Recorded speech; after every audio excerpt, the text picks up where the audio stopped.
būtent 2024 metais Lietuva buvo pagaliau įtraukta į Michelin šeimą. Birželį paskelbtas ir geriausių pasaulio restoranų sąrašas ir jo viršūnėje yra Barcelonoje veikiantis Disfrutar.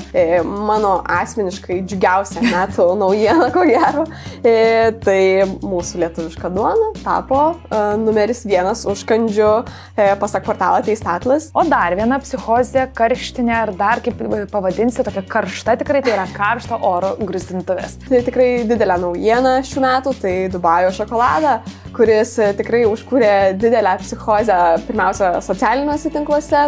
Priežastis galbūt nesvarbu kokios, svarbiausia rezultatas, už augalinį pieną nereikės mokėti Starbucks'e. Kava brangsta pirmiausiai dėl prasto derliaus Brazilijoje, kuri yra didžiausia pasaulyje kavos augintoja. 2025 bus nostalgiškų skonių metai, turbūt nieko nestebina, nes visur yra nostalgija aplink mus. Vis labiau daugėja gamintojų, kurie gamina nealkoholinius stipriuosius gėrimus, tai jau galima rasti ir tekilą, viskį, romą, džiną, degtinę. Sveiki, mėly klausytojai ir žiūrovai, su naujais metais Evelina. Su naujais metais Laura. Sveikinamės naujais metais, studija ta pati, foteliukai tie patys, už tai dėkojam už studiją Audiotekai, už foteliukus mano sofą. Žinoma, sveikinam su naujais metais, linkim skonių, naujų potyrių ir ačiū, kad žiūrėjote mus pernai, ačiū, kad pasirinkot mus žiūrėti ir šiemet. Labas ir nuo manęs. Ir šis pirmasis metų epizodas bus toks kaip ir pernai. Tai yra apžvelgsime, kas įvyko 24 metais maisto pasaulyje ir kas laukia 25-aisiais. Tai toks tai savotiškas, kaip pačios vadiname, maisto tendencijų epizodas. Tai neslėpsime, pernai po šio epizodo laukime daug paraginimų dažniau tai daryti, dažniau apžvelginėti pačioms. Užtrukome metus, nei daug, nei mažai, bet mes čia, taigi nieko nelaukdamos ir pradedame. Evelina turi savo mėgstamiausią praėjusių metų įvykį maisto pasaulyje. Manau, nujaučiu, kad apie tai, ką kalbėsi, tai yra tikrai Lietuvos įtraukimas į Michelin. Taip, tai nuo to ir norėčiau pradėti, nes čia be abejonės didžiausias įvykis Lietuvos maisto pasaulyje 2024 metais. Jeigu sporto pasaulis laukia pasaulio futbolo čempionato, olimpinių žaidynių, tai mes Lietuvoje laukiam Michelin vertintojų ir džiugu, kad pagaliau sulaukime. Tai būtent 2024 metais Lietuva buvo pagaliau įtraukta į Michelin šeimą ir ne tiesiog įtraukta, bet pasipuošė žvaigždynų. Tai Lietuvos restoranai pasipuošė, net 4 Lietuvos restoranai pasipuošė Michelin žvaigždėmis. Tai apie tai mes turėjome ir atskirą epizodą, bet manau, šitai temai verta kartotis. Tai kas tie 4 restoranai tikriausiai jau žinote, bet priminsim, tai restoranas Demo ir jo šefas Tadas Eidukevičius, Džiaugsmas su šefu Martynu Praškevičium priešakyje, 1918 su Andriumi Kubilium, kuris beje svečiavosi ir mūsų studijoje, tai jeigu nematėte pokalbio, kviečiame pasiklausyti apie tai. Na ir dar vienas restoranas pas mus ir jo šefė Vita Bartninkaitė. Na, bet tai dar ne viskas, turim ir daugiau apdovanojimų, kuriuos mums atvežė Michelin, tai dar 4 restoranai, 14 Horses, Le Travie, Numan, Gaspars apdovanoti kaip VIP gourmet restoranai. Ką tai reiškia? Tai reiškia gerą kainos ir kokybės santykį. Taip pat restoranas Gaspars gavo apdovanojimą už geriausią aptarnavimą. Mūsų someljė apdovanojimą pelnė restorano Pacai someljė Kamilė Bartusevičiūtė. Taip pat gavome ir Green Star apdovanojimą, dar kitaip vadinamą žaliąją Michelin žvaigždutę, kuriai teikiama už tvarumą. Tai šį apdovanojimą pelnė restoranas Red Brick. Na ir jaunojo šefo apdovanojimas atiteko Tadui Eidukevičiui iš Demo. Tai iš tikrųjų įspūdingas žvaigždynas ir to dar negana, nes dar 26 Lietuvos restoranai buvo įtraukti į Michelin gidą. Tai renkantis vakarienės 2025 metais tikrai yra iš ko pasirinkti. Ir džiugi žinia, kad mes taip ilgai laukiam savo žvaigždžių ir jūs laukiam netgi daugiau nei kaimynai, na mes vis tiek visą laiką truputėlį pasivaržom.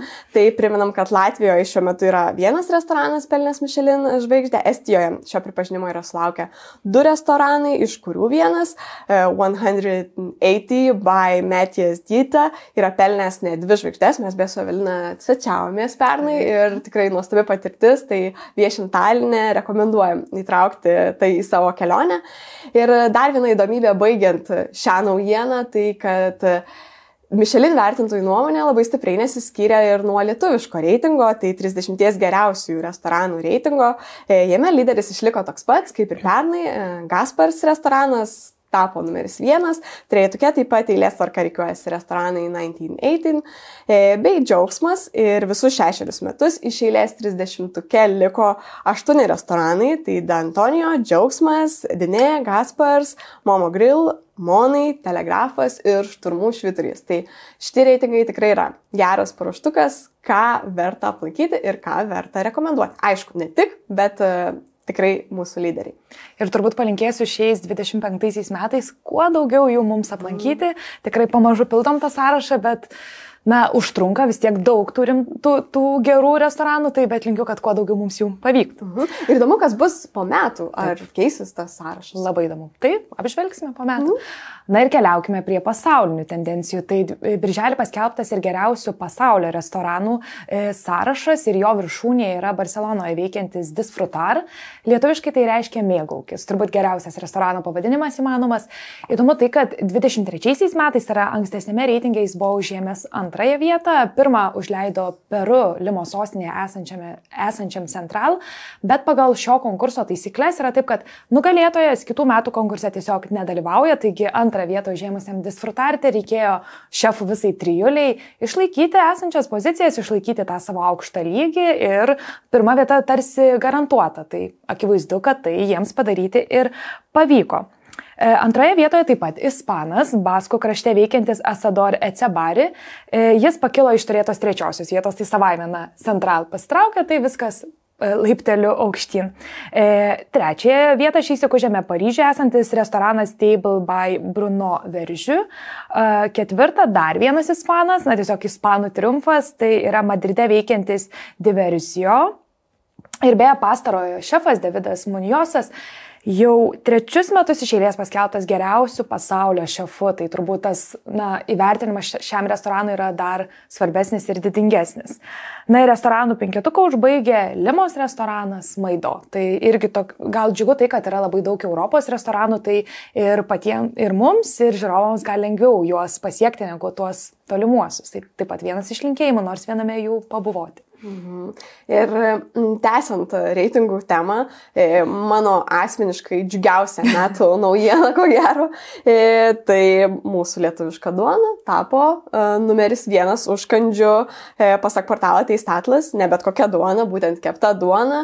Čia pasklido plačiai ši žinutė gruodį ir visi portalai mirgėjo, nes pagaliau mes turim numeris 1 užkandį Lietuvoje. Ir tai ne vienintelis apdovanojimas, ne vienintelis pripažinimas, kurios laukia Lietuvoje. Aišku, kitose kategorijose galbūt sekėsi šiek tiek prasčiau, bet vis tiek turim ko pasidžiaugti.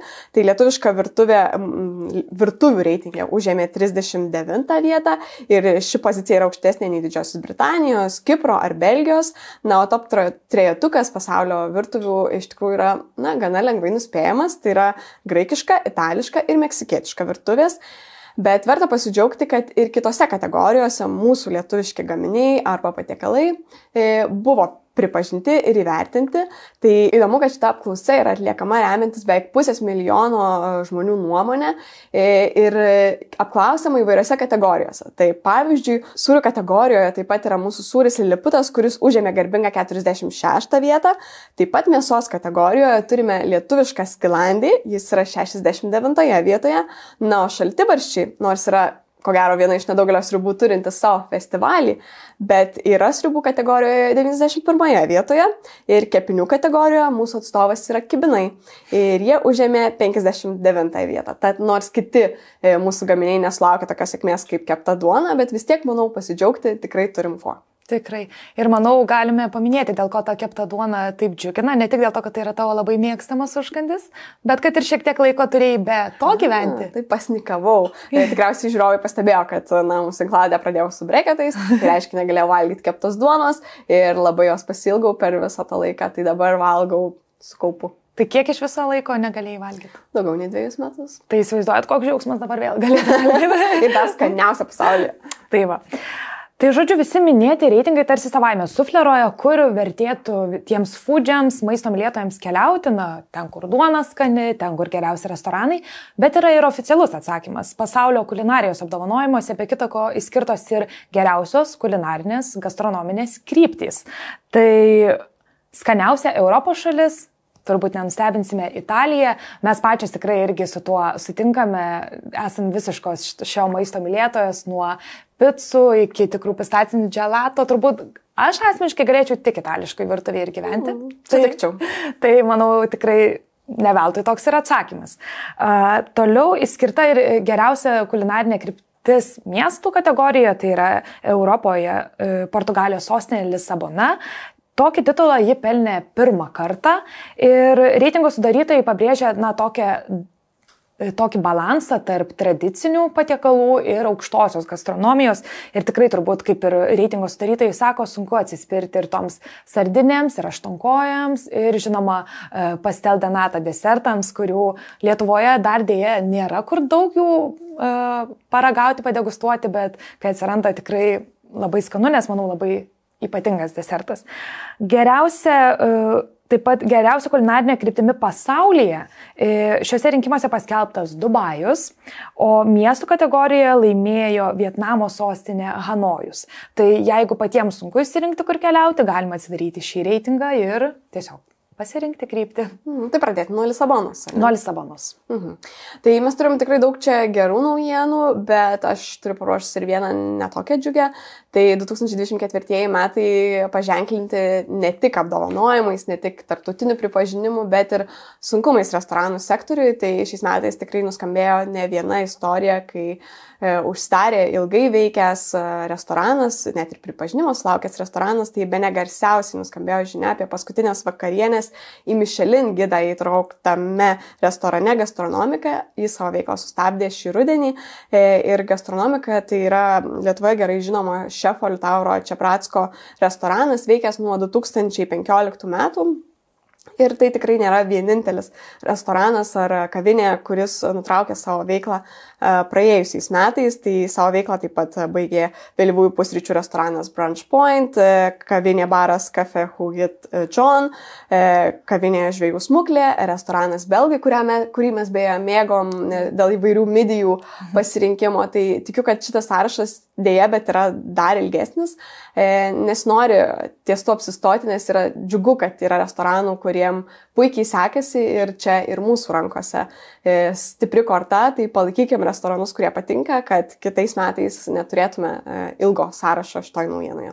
Tikrai taip, ir kaip tik eidama į filmavimą, mačiau netoli mūsų studijos esantis baras, taip pat išnuomamos patalpos. Tai kaskart tikrai pamačius tokius užrašus labai liūtina ir turbūt, kaip ir sakai, viskas mūsų rankose, tai padėkime. Na ir 2024 gastronomijos pasaulyje netrūko ir įvairiausių naujovių. Žurnalo Time sudarytame geriausių inovacijų reitinge yra ir 7 susijusios su maisto ir gėrimų pasauliu. Tai išrinkau tokias 3, mano nuomonė, įdomiausias.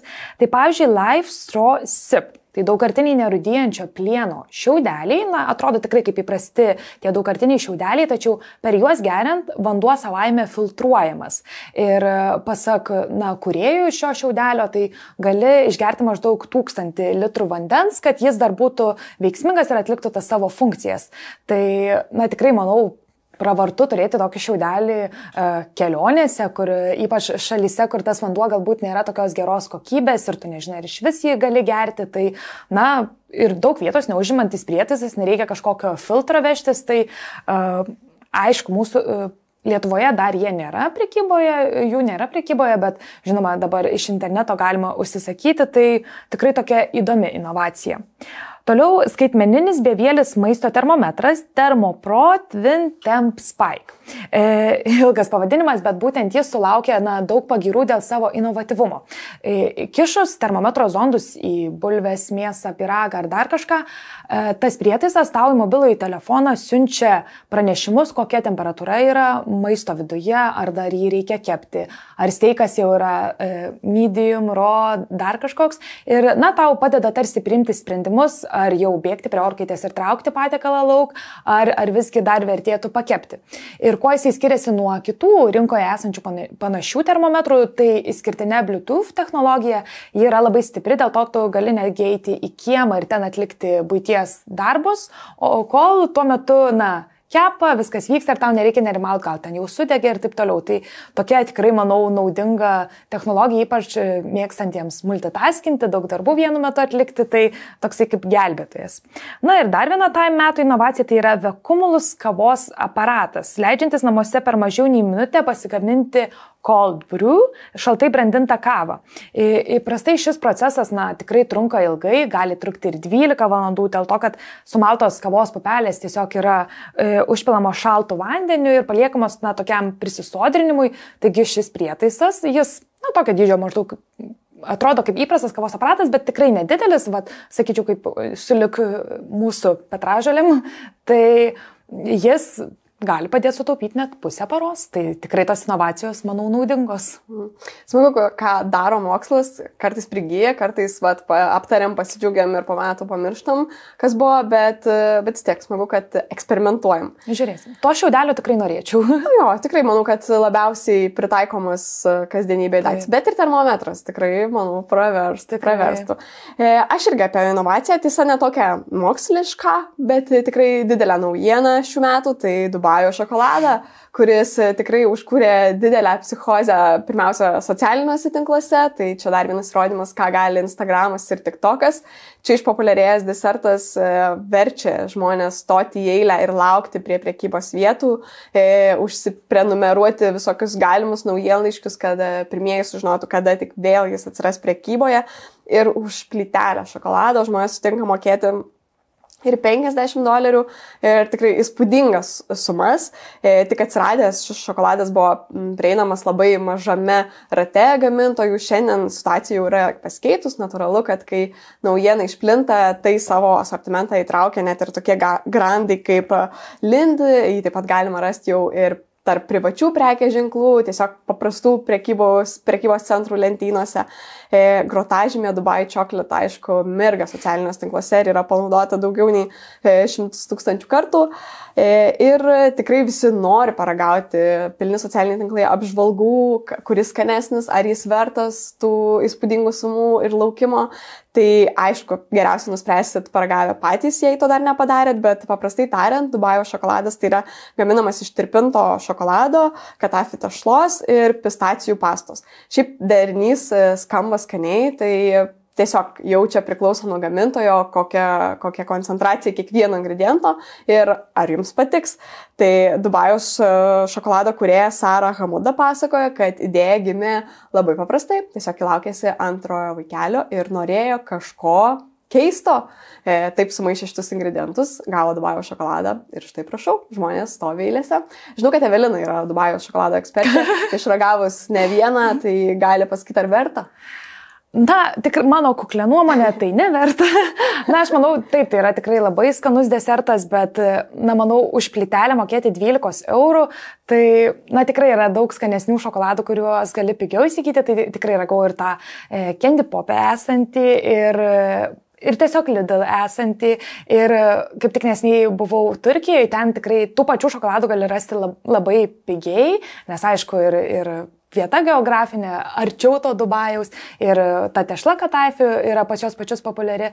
Tai kai matai, kad ten gali tą patį nusipirkti pigiau, tada galvoju, jo tokia tikroji turbūt vertė ir yra, bet dar prieš šventes norėjau kaip tik ir draugiams pagaminti, pati pabandyti, bet tokia ta psichozė yra, kad tiesiog niekur neįmanoma rasti formų. Šokolado formų internete iš visų parduotuvių rodo iššluota, nes šiaip tiesiog užeini į parduotuvių puslapis ir net yra Dubajaus šokolado forma, net nors gali gaminti bet kokį šokoladą tenai, bet akivaizdi psichozė, bet aš manau, kad reikia patiems išbandyti ir žinoti, nes tikrai gali, manau, pats gal net ir dar skanesnį pasigaminti, nes tu žinai, ko tau labiau patinka, ar daugiau tos pistacijų pastos, ar to traškumo, tai įdomi ta psichozė ir man atrodo, jau pradėtas gaminti šokoladas, tai jisai, nepamenu, jau jis gal prieš 3 ar dar seniau metų. Bet, taip, tik socialiniai tinklai turi tą savo.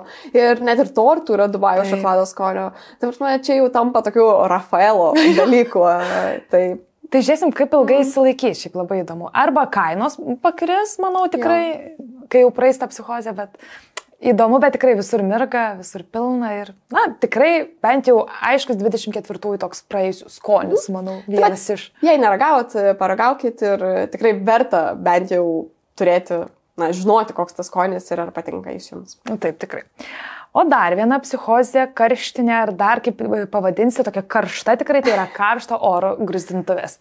Tai nors šis prietaisas prekyboje atsirado jau 2010-aisiais, ar dar anksčiau kai kurie modeliai, 2024-aisiais buvo tikras pakilimas, tikrai prekyboje pasirodė naujų modelių, naujo galingumo, naujo dizaino, įvairiausių.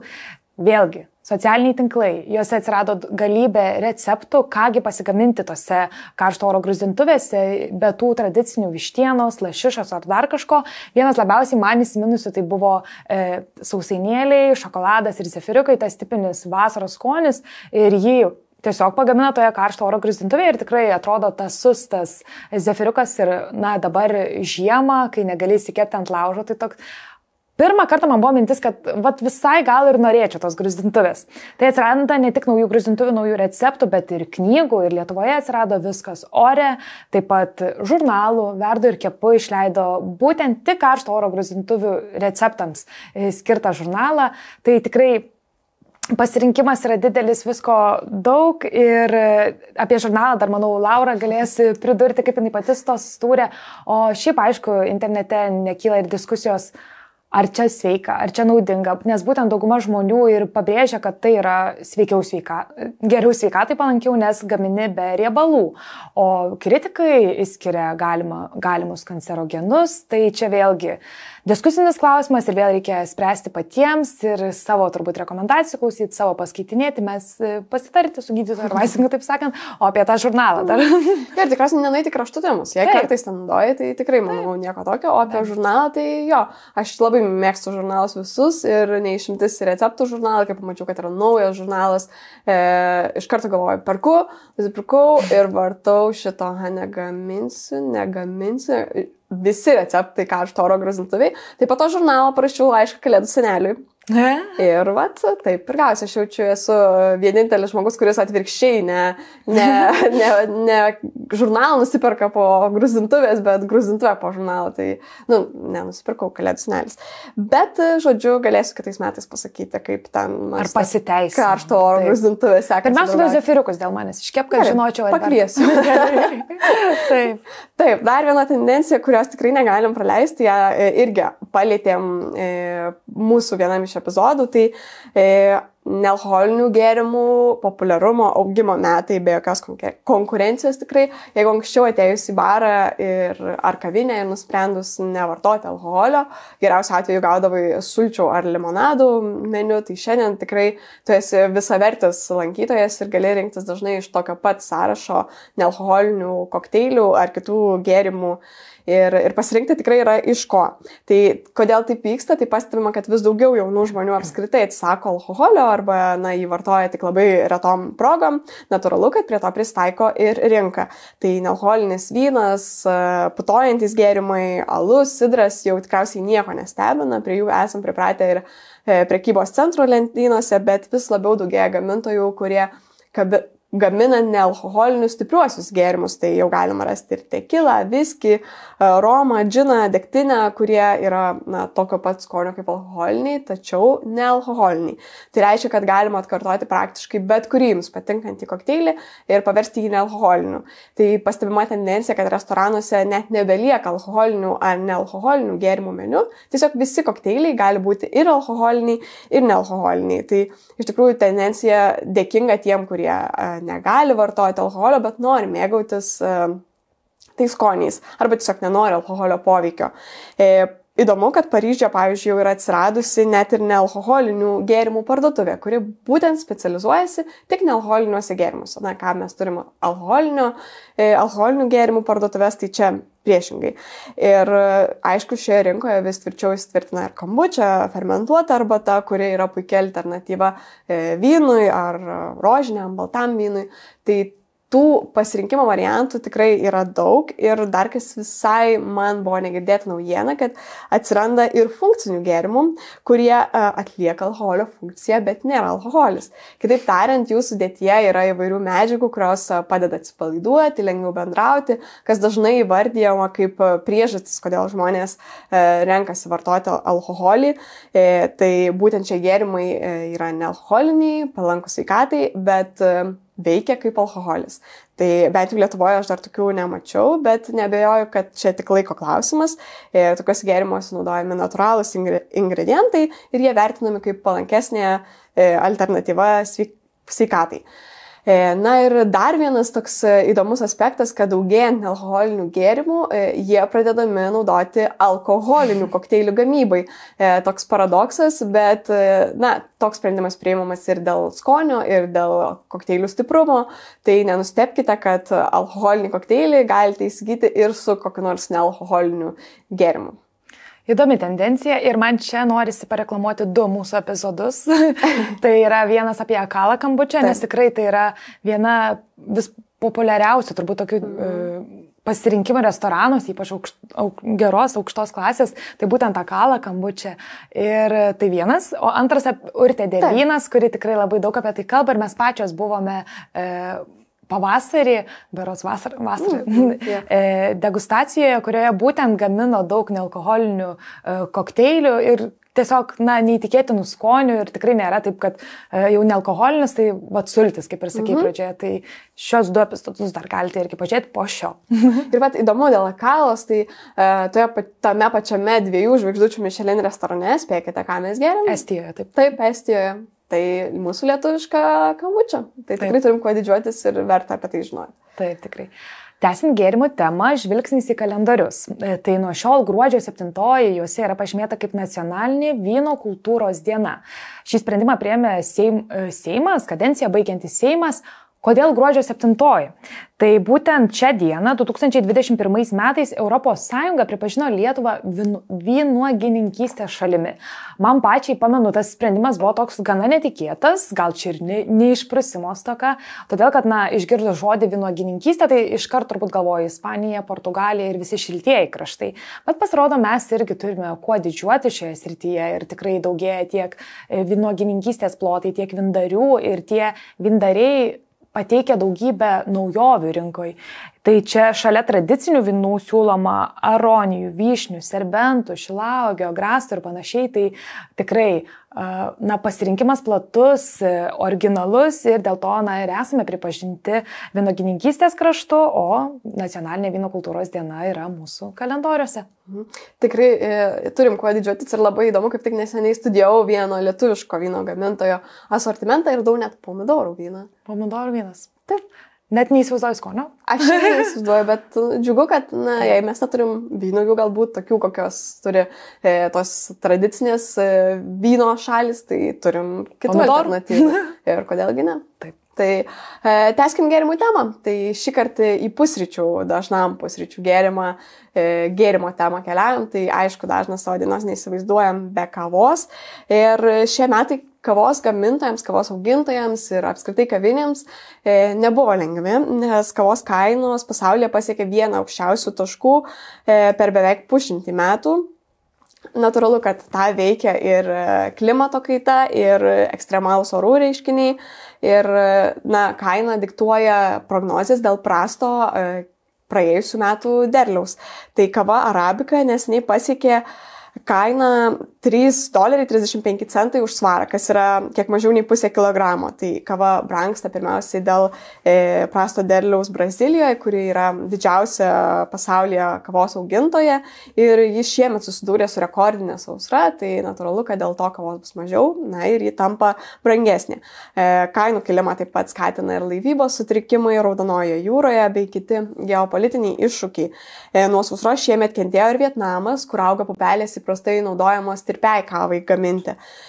Prognozuojama, kad dėja, bet ekstremalūs orų reiškiniai gali ir toliau lemti augančias kavos kainas, tai čia irgi mes turim vis tiek savo rankose tam tikrą kortą, tai dėmesys gamtai, dėmesys tvarumui tikrai yra nebe priežasties, daugėjant ekstremalių oro reiškinių.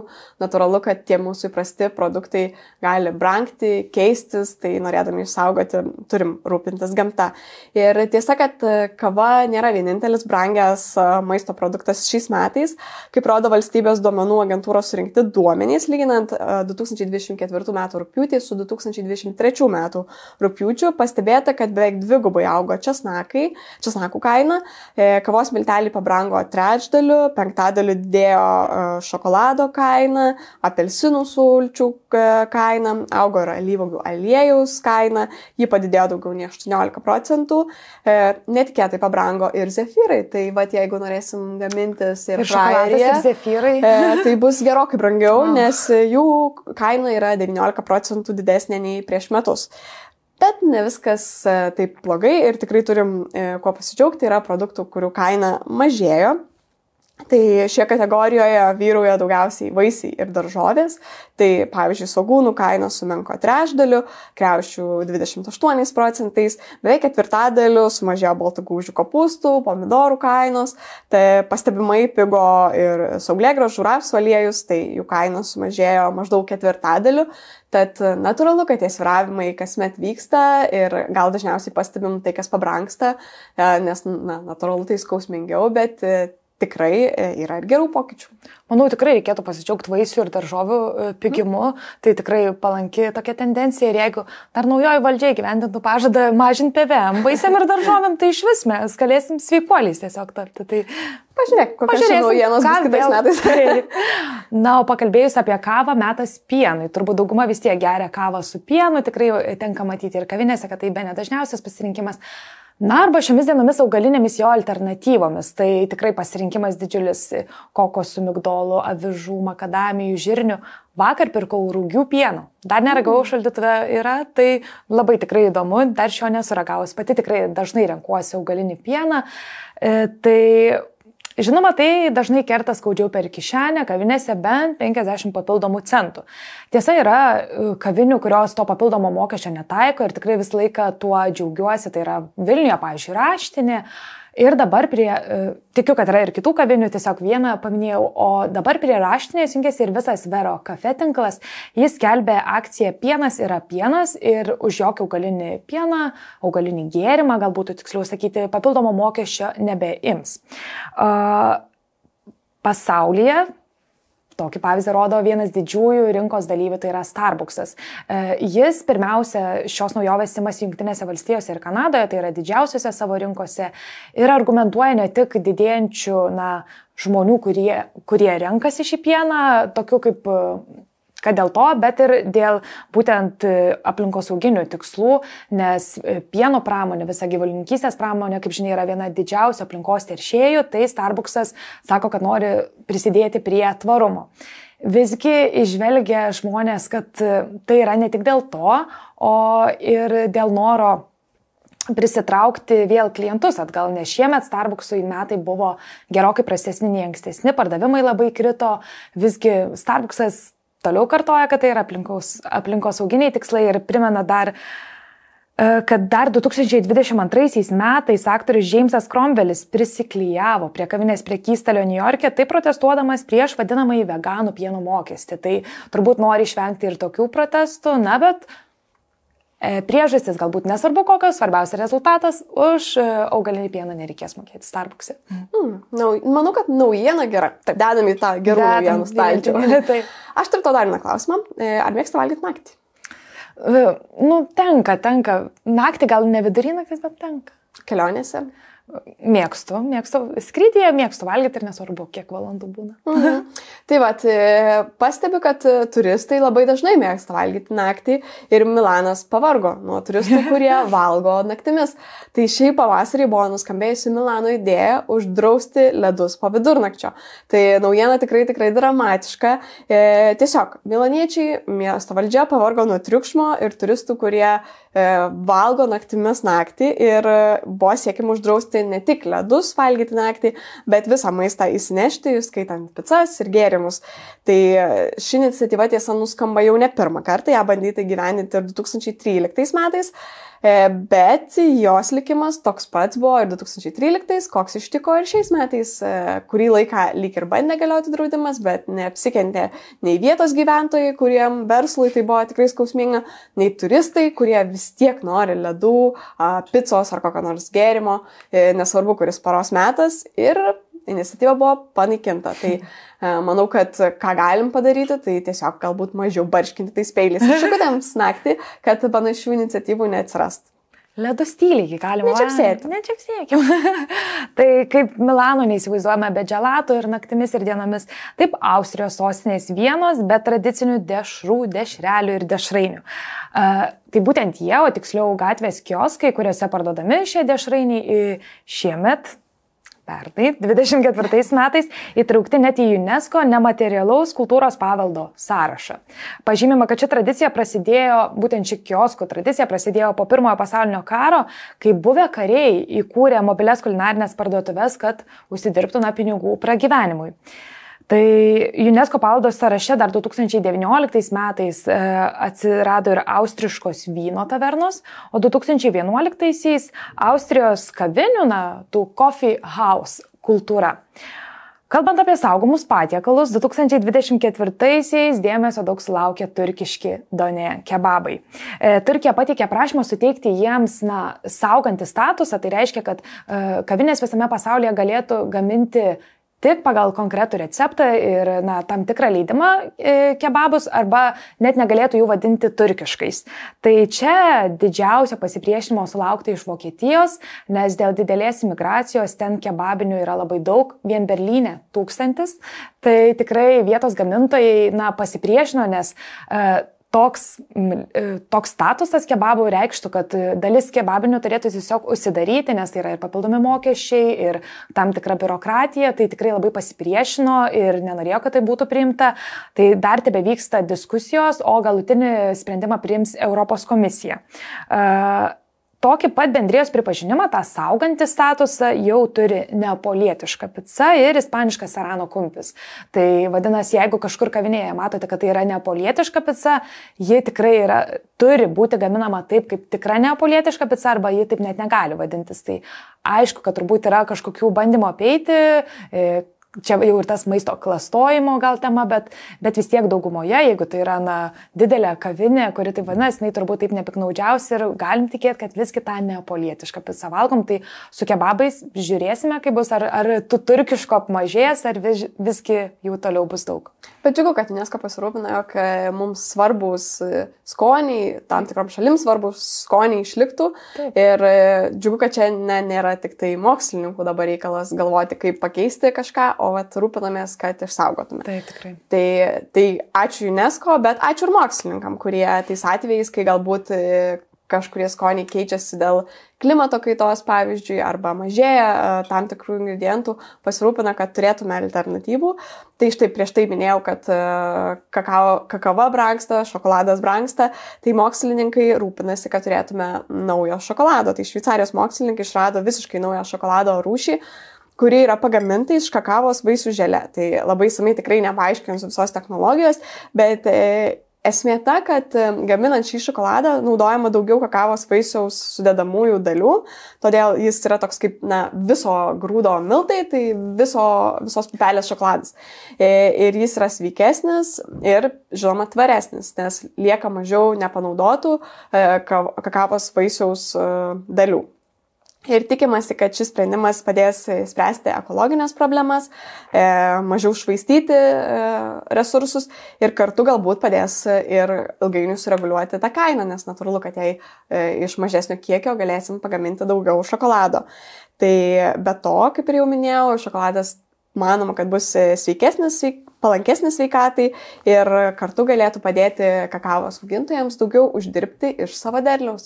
Tai manau, šitą inovaciją galėčiau kelti prie tų time inovacijų, prie to šiaudelio, nes tikrai čia skamba labai gerai. Taip, tai įdomu kaip skonis. Įdomu, reikėtų, jeigu būtų galima iš kažkur sakyti, įdomu būtų pabandyti prie tų Dubajaus šokolado degustacijų. Tikrai. Tai keliaukime prie Google. Tai kiekvienų metų pabaigoje Google skelbia labiausiai googlinamų žodžių, frazių, asmenybių sąrašą ir žinoma, jame yra susijusių su maistu ir gėrimais, kas be ko. Tai Lietuvoje klausimą kaip, kai jau įvedi kaip ir toliau visų variantų pasirodo, tai pernai bene dažniausiai paieškose lydėjo tokie žodžiai kaip dažyti kiaušinius, kaip paruošti voveraitės, kaip virti kiaušinius, kad nesutrūktų, kaip išnaikinti maistinės museles. Tokios bėdos kamavo. Su žodžiu kodėl šilauogės neleidžia atžalų. Su žodžiu kiek virti putpelių kiaušinius, kiaušiniai labai svarbus žmonėms Lietuvoje. Pagal receptus pirmoje vietoje žmonės ieško, kaip pagaminti tiramisu. Gal mums reikės čia kada nors desertų temoje paliesti, kad žmonės rastų atsakymą greičiau. Po to domisi carbonara makaronais ir jau aptartuoju Dubajaus šokoladu.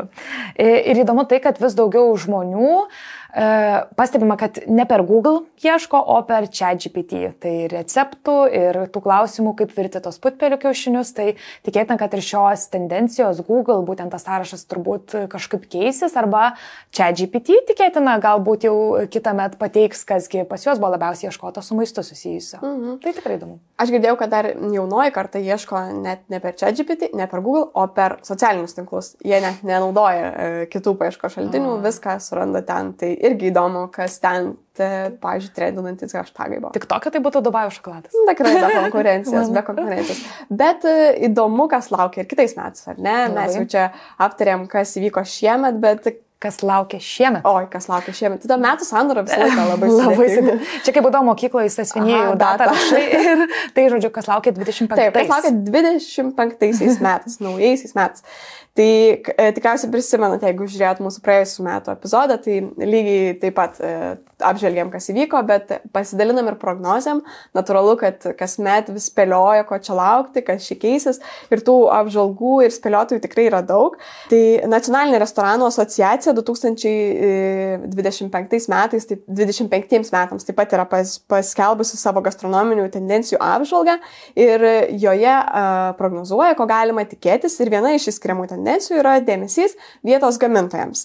Tai šią tendenciją iš tikrųjų jau galim stebėti kurį laiką, jau matome, kad vis labiau populiarėja sezoniniai patiekalai, vietoj užauginti įvairūs ingredientai, tai panašu, kad tai tik stiprės. Jos populiarumo augimas stipriai susijęs ir su tvarumu.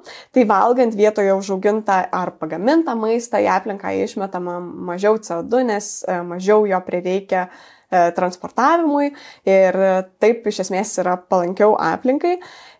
Tiesa, nereikia galvoti čia tik apie vaisius ir daržovės ar kruopas, tai vietų užaugintų produktų ar pagamintų produktų asortimentas yra gerokai platesnis, tai stebima, kad tikrai auga vietinio vyno, alaus, kitų gėrimų paklausa, tai natūralu, kad daugiau atsigręšim į tai, ką turime šalia. Toliau keliaukime ir į tolimesnius kraštus, tai vietos produktai yra viena, bet netruks ir egzotikos. Tai daugiau dėmesio bus skiriama Korėjos virtuviai, kuri tikrai yra aštri, pilna umami skonio, čia gausu fermentuotų produktų. Tai pavyzdžiui, kimči jau pamėgęs tikrai dažnas Lietuvoje ir galima įsigyti jau įvairiose vietose, tai tikėtina, kad populiarumas tik auks. Korėjos virtuvėje taip pat gaji gatvės maisto kultūra, tai su tuo populiarėja ir paprasti, greitai suvalgomi patiekalai. Korėjos virtuvėje minimaliai apdorojami maisto produktai, naudojami natūralūs ingredientai, tai visa tai vis sparčiau žengs ir į mūsų lėkštes. Ir į Aziją nukels ir dar viena tendencija, tai Vietnamo virtuvės populiarumo augimas ir natūralu, kad susidomėjimas tokiamis egzotiškomis virtuvėmis yra stipriai susijęs su naujų skonių paieška, nes visą laiką juk norim išbandyti kažką naujo. Tai būtent tą tendenciją taip pat pastebi ir Nacionalinė restoranų asociacija. Tai su anksčiau įvardyta tendencija susijusi ir dar viena, tai fermentuoti produktai, kitaip tariant, visi rauginti produktai ir jeigu nežinote, kaip tai gaminti, tikrai manau jau pats laikas pasikonsultuoti su mamom ir močiutėm ir pagaliau perimti tą žinojimą iš jų, nes čia man tai tikrai yra mistika, kaip padaro iš akies viską ir viskas yra tobulai skanu, tai rauginti kopūstai, agurkai, kitos daržovės tikrai bus ne tik skanios, sveikos, bet ir madingos. Ir fermentuotų arba paprasčiau raugintų produktų populiarumas stipriai susijęs su vis didėjančiu dėmesiu mikrobiotai. Ir šie produktai slopina uždegiminius procesus, padeda palaikyti imuninę sistemą, todėl tikrai yra populiarūs ir tas populiarumas tikrai augs.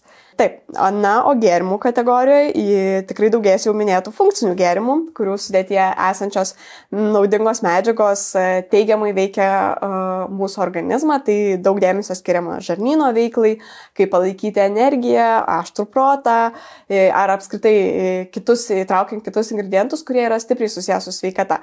Tai tikrai žmonės nori savo padėti ir nori tai daryti paprastai, galbūt nevartojant kažkokių tablečių, piliulių, siurpų, o tiesiog integruojant į savo įprastus gėrimus. Tai taip pat pastebima stipri tendencija, kad daugėja įvairių miltelių, kuriuos tiesiog sumaišius su vandeniu turim ir gėrimą, bet kartu ir naudą sveikatai.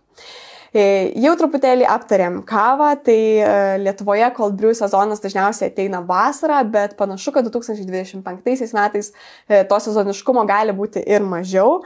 Manoma, kad būtent šie metai bus visiškas šio gėrimo populiarumo augimas. Tai cold brew kava šiaip pasižymė prastai švelnesnių skonių, joje yra gerokai mažiau rūgštingumo, bet daugiau kofeino. O būtent iš kavos jo dažnas ir ieškom. Tai ji gali būti ruošiama ir maišant su tonikais, limonadais, todėl yra mėgstama kavos mylėtojų, kurie galbūt pavargo nuo tradicinių skonių ir tiesiog nori kažko naujo. Tai vėlgi dar viena tendencija, kuri atsiranda iš to norėjimo kažko naujo, naujų potyrių. Na ir dar viena tendencija, kurią tikrai verta paminėti ir, manau, pritaikyti savo gyvenimą, tai daugiau paprastumo. Tai ir ne tik ruošiant patiekalus, bet ir restoranų meniu. Tai pastebima tendencija, kad restoranų meniu mažėja, jie tampa labiau specializuoti ir einam į restoraną, žinodami, kad ten gausim, skaniausius konkrečius makaronus, bet nereikės rinktis mums iš 20 skirtingų variantų. Namų virtuvėse atsiranda daugiau sveikesnių paruoštukų, tai kuriuos mes įprastai vadinam pusfabrikačiais, bet jie dabar yra gerokai geresnės sudėties ir leidžia mėgautis namie gamintų, sveikų, visaverčių maistų, tačiau nepraleisti prie puodų ir keptuvių daug laiko. Na, labai įdomios tendencijos, turiu dar jų ir daugiau. Tai, nes tų prognozuotų yra ir daugiau, tai čia ir Whole Foods Market, ir Food and Wine, ir tikrai kiti, tai tiesiog įskyriau tas, kur dažniausiai pasikartoja. Tai 2025 bus nostalgiškų skonių metai, turbūt nieko nestebina, nes visur yra nostalgija aplink mus ir platėjantis džinsai, ir juostiniai fotoaparatai, ir viskas tai akivaizdu, ir virtuvėje turi būti tas pats.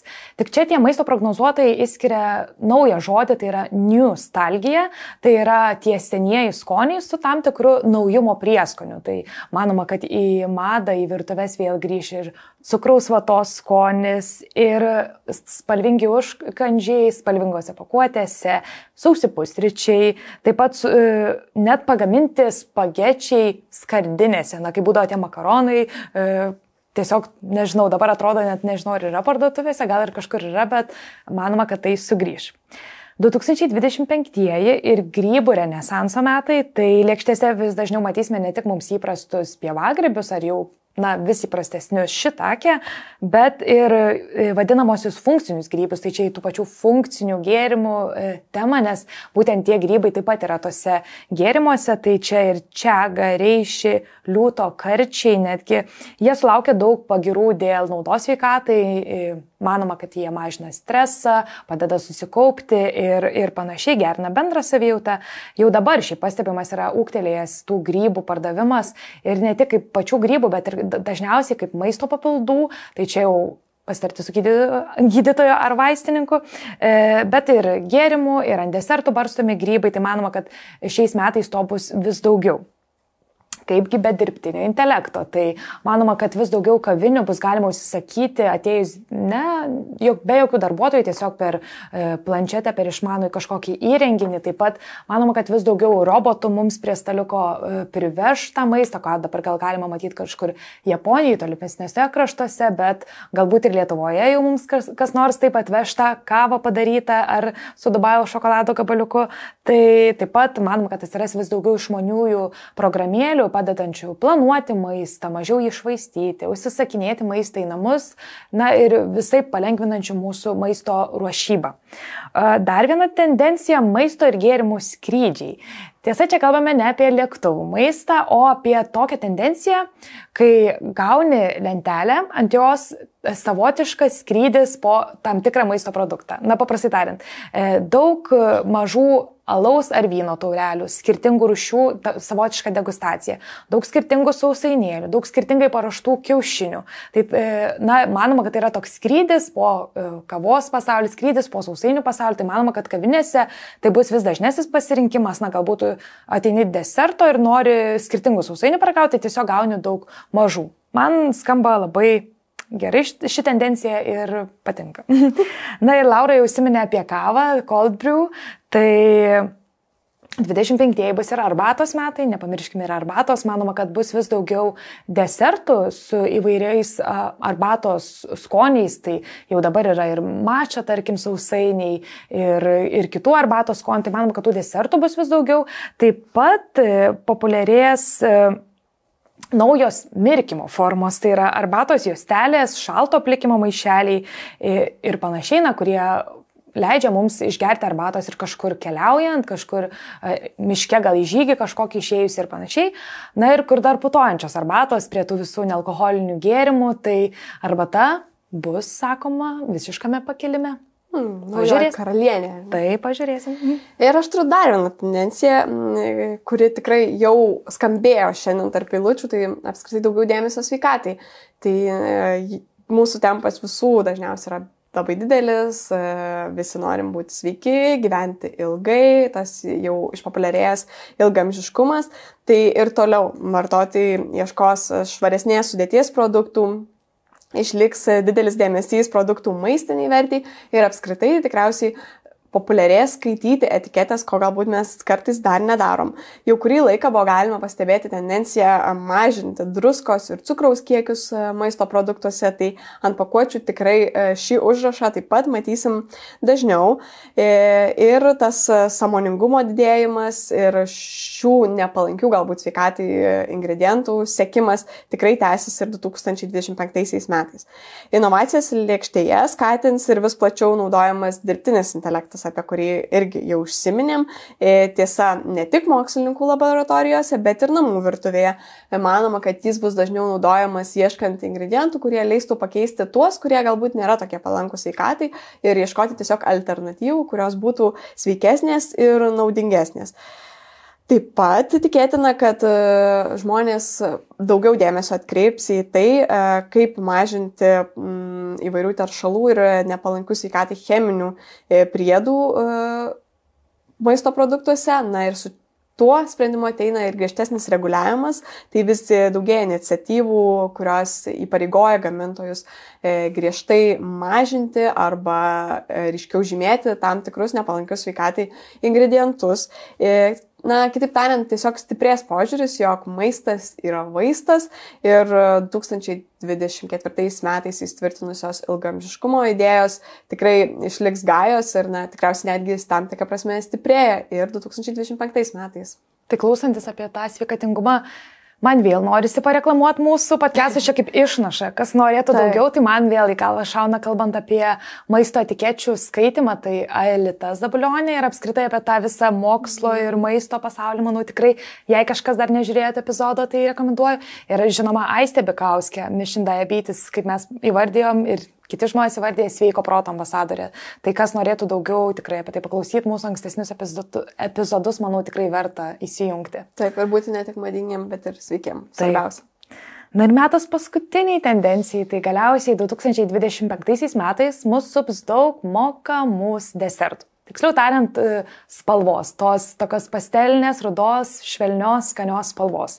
Kodėl? Turbūt daugelis galbūt jau matėte, tai kaip jau įprasta, Spalvų institutas Pantone paskelbė metų spalvą ir 2025-aisiais jie tapo jau minėtojai Moka mus.